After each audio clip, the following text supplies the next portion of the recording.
On doit savoir que nous avons autorité. On doit comprendre la puissance de cette autorité qui a été investie en nous, les enfants de Dieu, fils de Dieu. Et nous devons savoir comment exercer cette autorité, au travers de nos paroles, au travers de nos actions.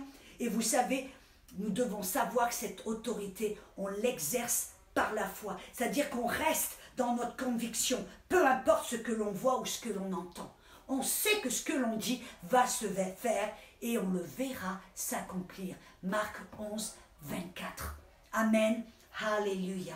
Oh, c'est tellement puissant. Mais vous savez, la vérité, c'est que l'ennemi, il a plus qu'une astuce dans son petit panier. Il a plus qu'une façon d'essayer de vous court-circuiter dans votre autorité. Parce que l'ennemi sait que cette autorité, c'est ce qui lui empêche de lui d'accomplir son plan. C'est cette autorité qui va le restreindre à aller et faire ce qu'il veut faire dans le monde, dans votre vie, dans votre famille. C'est cette autorité qui lui met le collet au cou, façon de parler. Et alors, il va faire tout ce qu'il peut pour court-circuiter cette autorité. D'abord, tout première, il va essayer de vous garder dans l'ignorance. Après, il va essayer de vous remplir votre tête avec des faux concepts, des mensonges et tout un tas de fausses doctrines pour vous démunir, pour vous vraiment vous enlever de votre armure qui est si puissante. Amen. Et il va essayer, si même, je vous garantis, si vous savez que la guérison est toujours la volonté de Dieu. Et j'aimerais faire une parenthèse. J'ai sur ma page YouTube toute une série sur la guérison divine qui non seulement vous montre que la volonté, que la guérison est toujours la volonté de Dieu, mais je démasque et j'expose toutes les fausses doctrines, tous les mensonges de l'ennemi qui a gardé l'Église dans la maladie, dans la peur, dans l'incrédulité. Et alors, je vous conseille d'y aller, ça va vraiment booster votre foi et ça va vous permettre d'être dans cette position de foi et de conviction que la guérison est toujours la volonté et que le corona ne vient pas de Dieu. Je vais faire une autre parenthèse. Merci Saint-Esprit. Ce corona ne vient pas de Dieu, ce n'est pas le jugement de Dieu. Mes amis, comprenons notre Bible. Comprenons que nous avons différentes dispensations dans cette Bible. Et voyez, dans la dispensation de la loi, Dieu a dû permettre à la maladie de toucher le corps de ceux qui étaient dans ceux qui désobéissaient, parce que c'était la malédiction et la maladie faisait partie de la malédiction et la malédiction était ceux qui venaient sur le peuple d'Israël quand ils brisaient la loi. Mais vous et moi, mes amis, nous ne sommes pas sous la loi. Jésus nous a libérés de la loi afin que nous puissions servir dans un esprit nouveau. Romains 7, 6.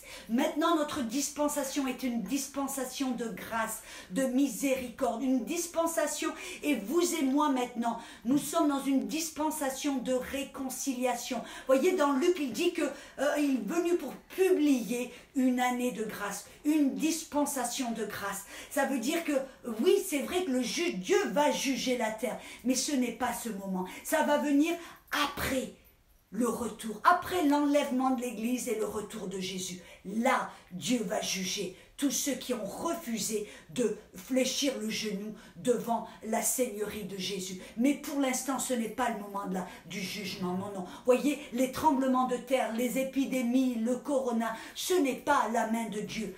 Je vais vous dire la vérité, quand Dieu juge, vous allez le savoir. Vous n'allez pas vous gratter la tête en vous demandant « Oh, je me demande si c'est le jugement de Dieu. » Non, non, non. Il n'y aura aucun doute dans votre cœur. Ce sera évident. Tout comme vous vous rappelez dans la terre d'Égypte, ils savaient que c'était le jugement parce qu'il y avait la lumière dans la terre de Goshen et il y avait les ténèbres dans la terre d'Égypte. Amen. Fermons la parenthèse. Donc, nous devons savoir, amen, que l'ennemi va faire tout ce qu'il peut pour court-circuiter, pour détruire votre autorité et la puissance de cette autorité. Et une des manières il va le faire, c'est en vous mettant du doute dans vos pensées, en essayant de vous faire douter dans votre foi, en vous demandant est-ce que c'est vraiment la volonté de Dieu. Amen. Est-ce que c'est vraiment... il va essayer de vous mettre... Et je me rappelle, vous voyez, écoutez un petit peu. L'ennemi, il est le roi, il est l'accusateur, c'est vrai. Mais il sait comment tromper, séduire, comment se masquer. Et la Bible dit qu'il peut même se masquer en un ange de lumière. Ça veut dire qu'il peut même essayer de se faire passer pour Dieu, pour la voix de Dieu, se faire passer pour un ange ou pour un émissaire et un messager de Dieu.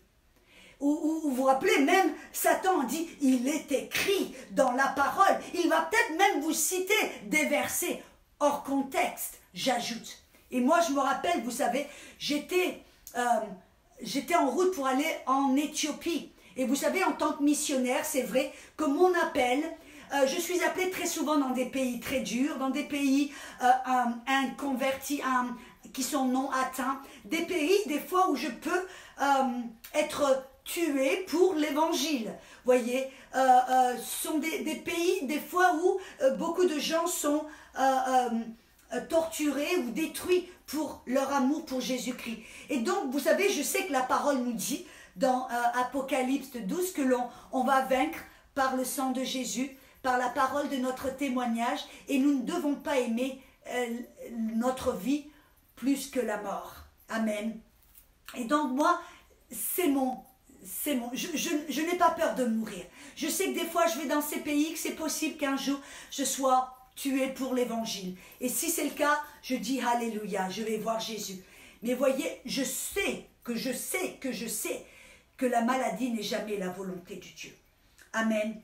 Et alors là, je vais en route pour l'Éthiopie. Je suis à l'aéroport, mon mari m'amène là à l'aéroport. Et tout d'un coup, alors que je suis en train de le prendre dans mes bras pour lui dire au revoir et lui faire un bisou, j'entends une voix très douce, très chaude qui me dit, tu sais, embrasse ton mari une dernière fois, regarde-le une fois de plus, car c'est la dernière fois que tu vas le voir.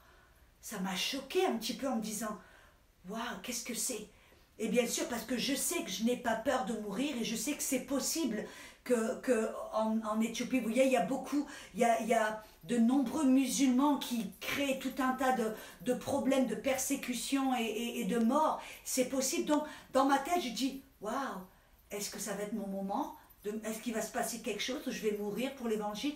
Donc, je suis un peu perplexe, un petit peu. Donc, je regarde mon mari un petit peu, comment dire, en le regardant comme jamais je l'ai regardé auparavant.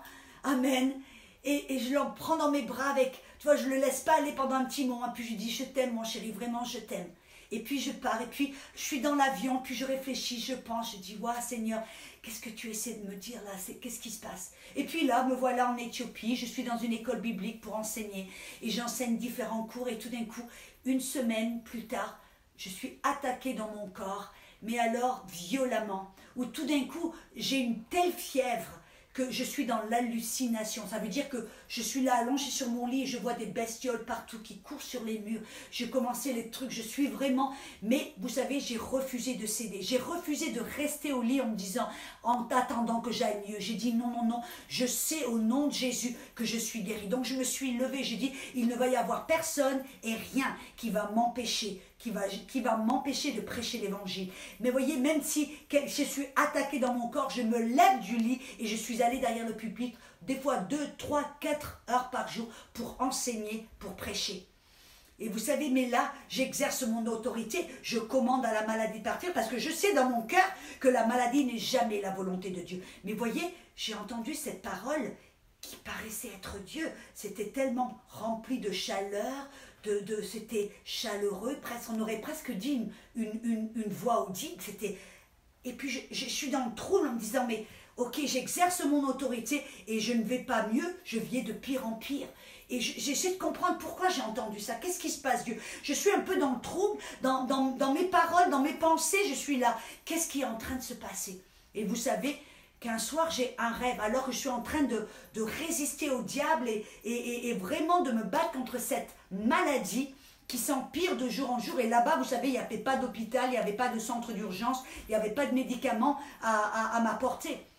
Et alors là, mais qu'est-ce qui se passe? Et puis un soir, je suis en train de me coucher, je suis au lit, et puis je m'endors, et puis d'un coup, j'ai un rêve. Et dans ce rêve, je suis au paradis, au ciel. Et tout d'un coup, je rencontre mon père et je le vois avec un grand sourire qui me prend dans ses bras. Et il y a de la joie, on est ensemble, on se parle. C'est tellement rempli de bonheur. Et puis, hop, je me réveille. Je me dis, mais là, qu'est-ce qui se passe, Seigneur? Tu es en train de me dire quelque chose? Est-ce que tu es en train de me dire que je ne dois pas résister à cette maladie, que c'est mon moment? Et je dis, mais Seigneur, ta parole dit, mais ta parole dit, mais ta parole dit, pourquoi? Je suis encore plus dans le trouble, plus dans la confusion. Mais je continue vraiment à essayer de me tenir dans la foi. Mais voyez, il y a un court-circuit dans mon autorité. Le lendemain, la même chose. Je suis au lit, je m'endors et j'ai un rêve. Le même rêve, mais cette fois, c'est mon père spirituel. Il vient vers moi en me disant, oh, je suis contente que tu sois enfin arrivé. Et puis, je lui dis, oh, merci pour tout ce que tu as déposé dans mon cœur. Puis je vois, c'est un rêve rempli d'amour, rempli de... Et puis, on marche ensemble et au ciel. Et je me réveille. Et là, alors, je dis, Seigneur, ta Bible dit qu'elle de la bouche de 2 ou 3 témoins, que ta parole soit établie. Est-ce que tu es en train de me dire que c'est mon moment, mon temps pour aller, que je dois arrêter de résister, que je dois accepter, me soumettre à cette situation? Est-ce que c'est ce que tu as essayé de me dire? Et voyez, mais parce j'ai une telle conviction, voyez, dans mon cœur, parce que je connais la parole, de la Genèse à l'Apocalypse, que je sais que Jésus est mort sur la croix, il a payé avec son sang, il est mort pour payer non seulement pour nos péchés, mais pour toutes nos maladies. Alors pour moi, ça n'aurait aucun sens que Jésus paye pour quelque chose et que plus tard, il essaye de me faire payer à nouveau. Il y a quelque chose qui n'est pas bien là, il y a quelque chose qui me dérange. Alors, vous voyez, qu'est-ce que j'ai fait? J'ai prié, j'ai dit, Saint-Esprit, tu es l'esprit de vérité. Toi, guide-moi dans la vérité, mène-moi dans la vérité, montre-moi qu'est-ce qui est en train de se passer en ce moment. Et puis je laissais, j'ai dit, Saint-Esprit, je te remercie. La Bible dit, si je frappe, tu ouvres, si je cherche, je trouve. Alors, guide-moi vers ta vérité. Et vous savez que le lendemain, j'étais là de nouveau dans l'école et j'étais malade comme un chien. J'avais une fièvre énorme, je toussais, j'étais vraiment... Et puis les gens me regardaient en me disant, waouh, Audrey, femme de foi, dis donc. Mais peu importe, je savais dans mon cœur la bataille qui était en train de se faire. Mais tout d'un coup, il y a une des élèves qui vient pour témoigner. Et elle raconte plus ou moins mon histoire, les choses que je suis en train de vivre. Elle en raconte plus ou moins qu'elle a eu une parole qu'elle a entendue, 2 rêves exactement comme les miens. Et tout d'un coup, là, j'ai entendu le Saint-Esprit qui me dit, tu vois, vous voyez, le diable, des fois, il va un petit peu trop loin, il ne sait pas où s'arrêter, amen. Et là, tout d'un coup, le Saint-Esprit me parle et me dit, les 2 rêves, la parole que tu as entendue, ce n'est pas de moi, c'est du malin qui essaie de te court-circuiter. Alors là, tout d'un coup, j'ai eu cette parole, j'ai entendu, j'ai vu et je savais. À ce moment-là, dans mon esprit, vous voyez, la Bible dit la foi vient de ce que l'on entend, de la parole qui vient de la bouche de Dieu. À ce moment-là, je me suis levée dans la foi et j'ai dit non au nom de Jésus. Maladie, tu pars à l'instant même. Ton stratagème est exposé. Alors maintenant, je te commande de partir au nom de Jésus. Vous savez que dans l'heure qui suivait, j'étais complètement guérie. On nous montre là, voyez, que si vous exercez votre autorité et que ça court-circuite, allez vers le Saint-Esprit, dites, qu'est-ce qui se passe? Qu'est-ce qui se passe? Amen. Alléluia. Et le Saint-Esprit, lui, qui est l'Esprit de vérité, vous montrera les choses à venir, vous guidera dans toute la vérité, vous enseignera et vous rappellera des choses qu'il vous a enseignées auparavant. Bref, le Saint-Esprit, c'est son ministère. Il est là pour vous guider vers le triomphe et vers la victoire que Jésus a déjà obtenue pour vous et pour moi. Oh, alléluia. J'espère que ce message vous édifie. Mais vous savez, je ne vais pas m'arrêter là. Il y a aussi, je veux aller un petit peu plus de l'avant. Parce que vous savez, oui, c'est le moment pour l'Église de se lever et de briller. Ésaïe 60 dit, lève-toi et brille, car la gloire de Dieu est descendue, temps passé, est descendue sur toi. Jésus est la gloire de Dieu. La puissance du Saint-Esprit est en nous, pour nous, et veut aller au travers de nous. Et c'est à nous d'abord de nous lever. C'est à nous de briller pour voir, amen, cette gloire se manifester. Amen.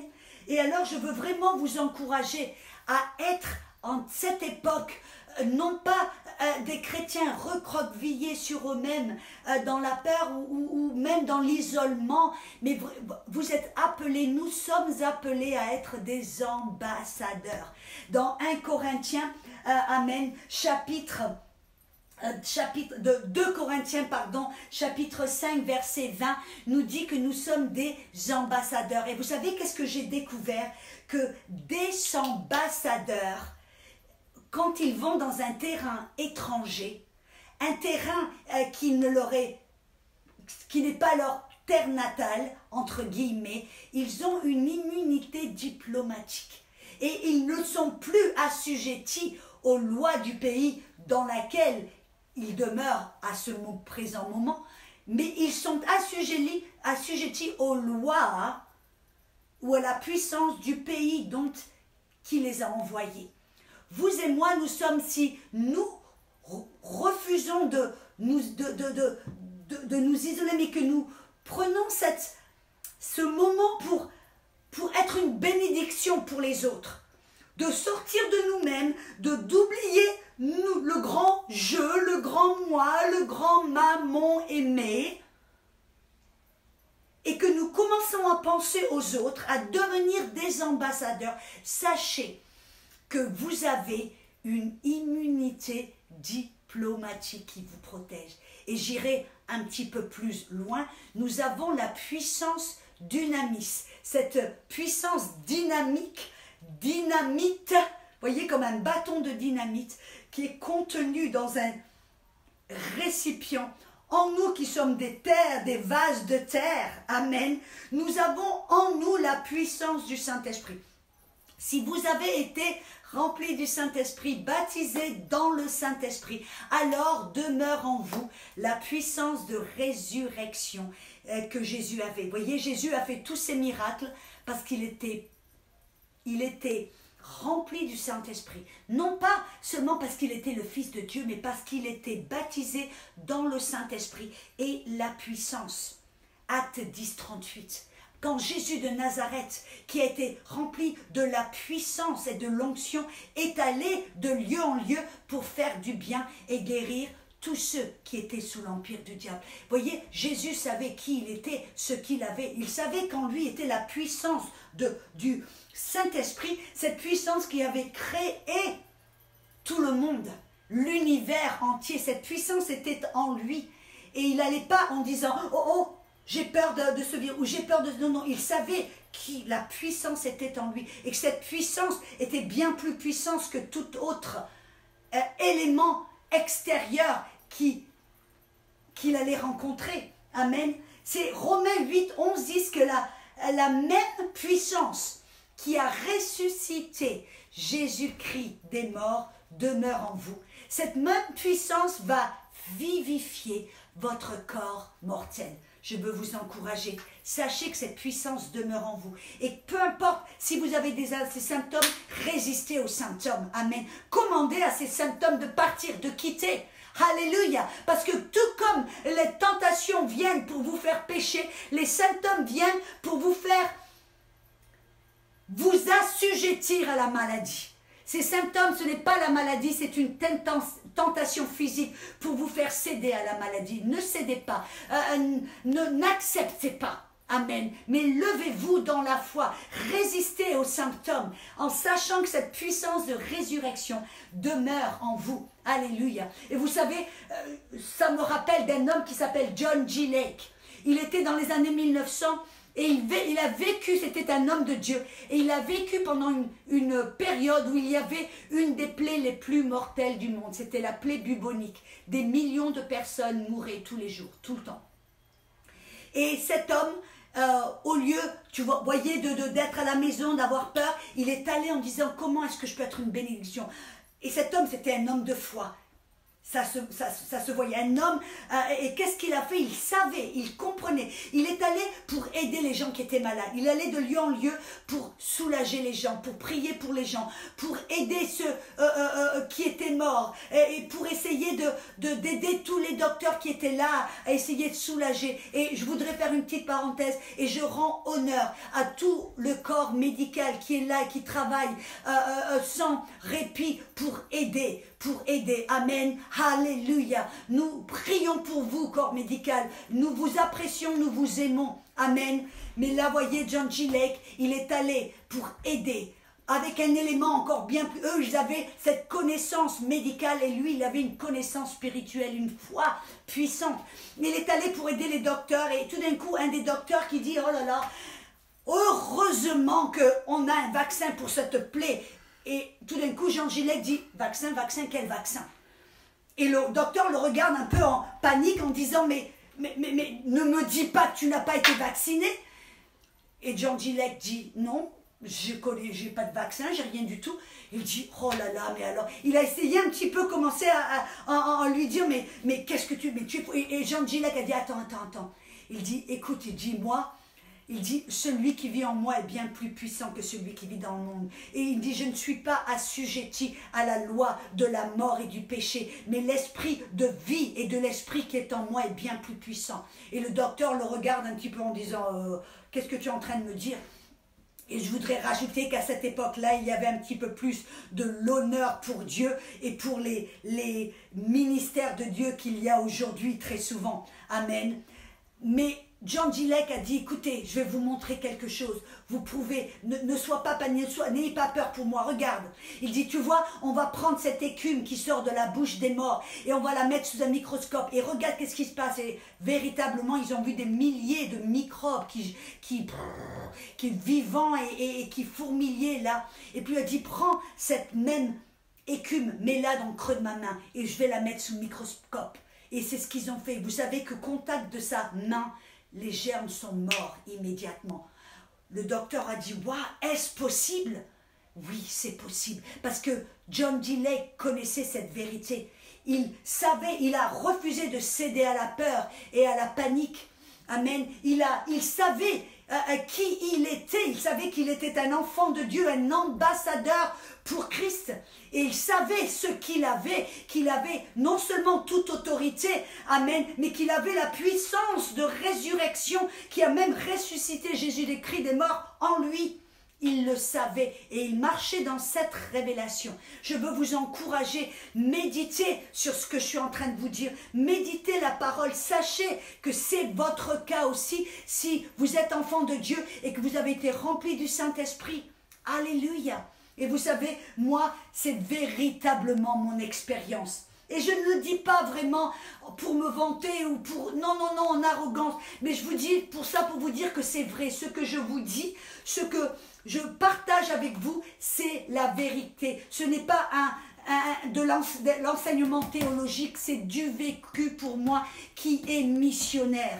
Parce que vous savez, je me rappelle très bien, alléluia, quand j'étais, voyez, j'étais en Inde et je me rappelle très bien, il y a des années de cela, j'étais en Inde, je vivais en Inde et j'étais visiter les maisons de la mère Teresa. Quelle femme magnifique, n'est-ce pas, qui a donné sa vie pour les pauvres et les défavorisés. Et alors, je suis allée dans un de ces centres à Bombay. Et puis là, il y avait une pièce où il y avait les gens qui s'attendaient à mourir. Amen. La chose que je trouvais un peu déplorable, c'est que personne ne partageait l'évangile. Même moi, j'ai dit, je voulais, mais je ne parlais pas leur langage et personne ne voulait m'interpréter pour que je prêche l'évangile pour eux. Donc, j'étais un peu démunie, une prise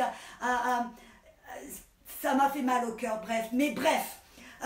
Il y avait aussi une salle où il y avait tous les enfants qui ont été récupérés des dépotoirs, des enfants qui ont été sortis des poubelles, des enfants qui ont réchappé le trafic du sexe et des bordels en Inde. Bref, il y avait tout. Et puis il y avait aussi une autre salle où il y avait là des personnes ou les enfants très contagieux. Et là, dans cette salle, j'ai remarqué qu'il y avait un petit berceau et il y avait un enfant, un bébé qui pleurait et qui ne s'arrêtait pas de pleurer. Alors moi, je le vois, je regarde, je me dis, qu'est-ce que je peux faire? Je ne sais pas. Donc je vais vers une de ces femmes, une des sœurs qui est là en lui disant, mais Ma soeur, ce bébé pleure. Qu'est-ce qu'on peut faire? Est-ce qu'il y a personne qui va le voir? Est-ce que quelqu'un peut voir pour le soulager? Puis elle me dit, non, non, personne ne va y aller. On n'a pas le droit d'aller parce qu'il est hautement contagieux. Et puis tout d'un coup, je me suis dit, mais n'est-ce pas notre rôle de soulager les malades? Et tout d'un coup, il y a eu comme une colère sainte qui est montée en moi et je me suis dit, mais si Jésus était là parmi nous, qu'est-ce qu'il ferait? Qu'est-ce qu'il dirait?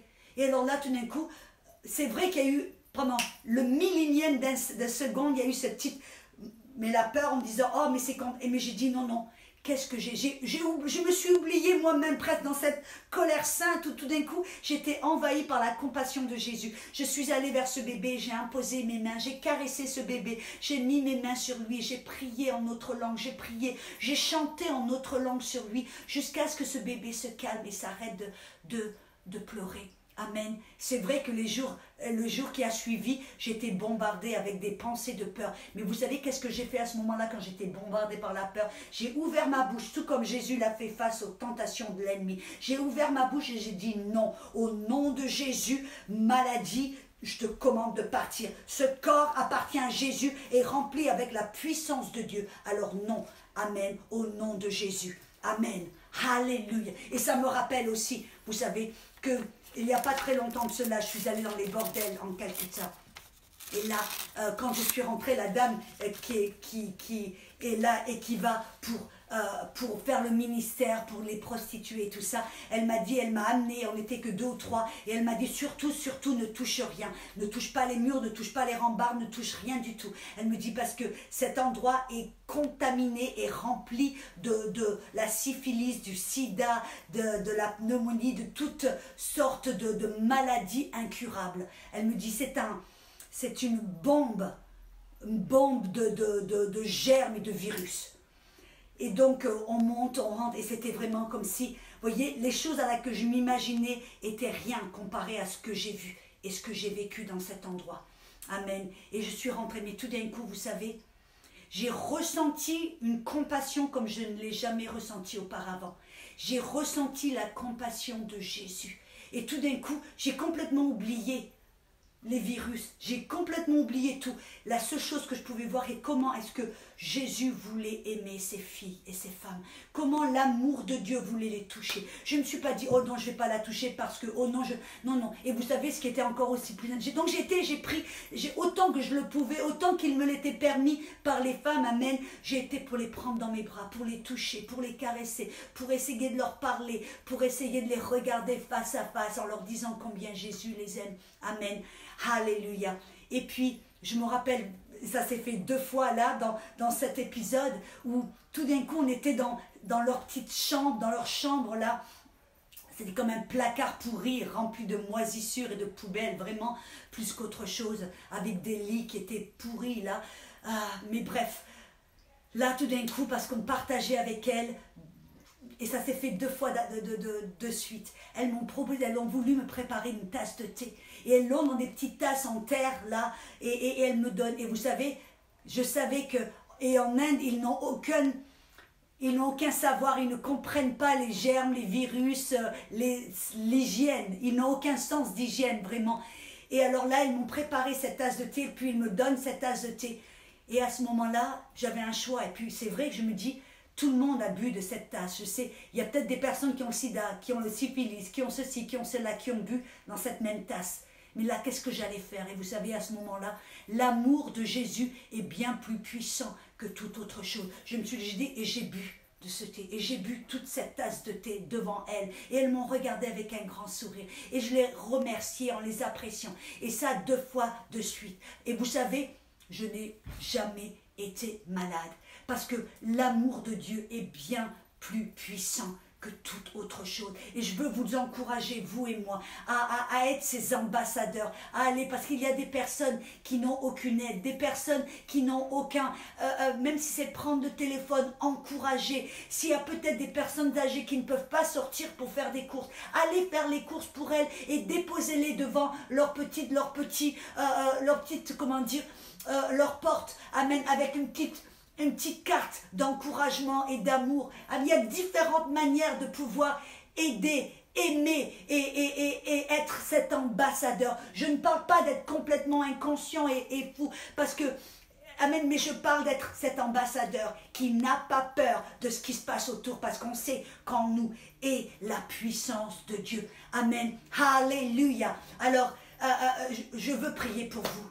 Je veux clôturer cette session. Je sais que ça a été un petit peu long. J'espère que vous êtes tous avec moi et pour vous qui allez regarder que ce message va vous encourager. Mais s'il y en a parmi vous là qui avaient des symptômes ou qui ont été atteints du virus Corona, Dieu, amen, n'est pas loin de vous. Il est là tout près. Et je veux prier pour vous au nom de Jésus. Je déclare, Corona, baisse le genou au nom de Jésus. Fléchis le genou et je prie au nom de Jésus que cette puissance de résurrection rentre dans votre maison, que vous puissiez ressentir une puissance qui vient maintenant non seulement vous lever de ce lit d'infirmité, mais qui vous fortifie, qui vous encourage, qui vous guérit au nom de Jésus. Et pour vous, si vous avez cédé un petit peu à cet esprit de peur, je prie maintenant au nom de Jésus que la foi maintenant vivifie votre corps, vivifie votre cœur, vivifie votre âme, que vous tout d'un coup vous vous leviez en courage, même avec cette conviction que Dieu est votre Dieu, qu'il ne vous laissera pas, il ne vous abandonnera pas, il est pour vous, non pas contre vous, il vous aime, alléluia. Et donc je prie maintenant que cet esprit de paix, de joie, de bonne humeur, d'amour, complètement comme un ombrage qui vienne sur vous pour vous couvrir, pour vous aimer, que à cet instant même, que la paix remplace la peur, que l'amour remplace la crainte, que la foi remplace le doute et l'incrédulité, et que vous puissiez vivre des choses beaucoup plus puissantes que vous auriez pu imaginer. Voyez, quand j'étais en Inde, dans les bordels de Calcutta, c'est là où j'ai connu la compassion de Jésus comme jamais auparavant.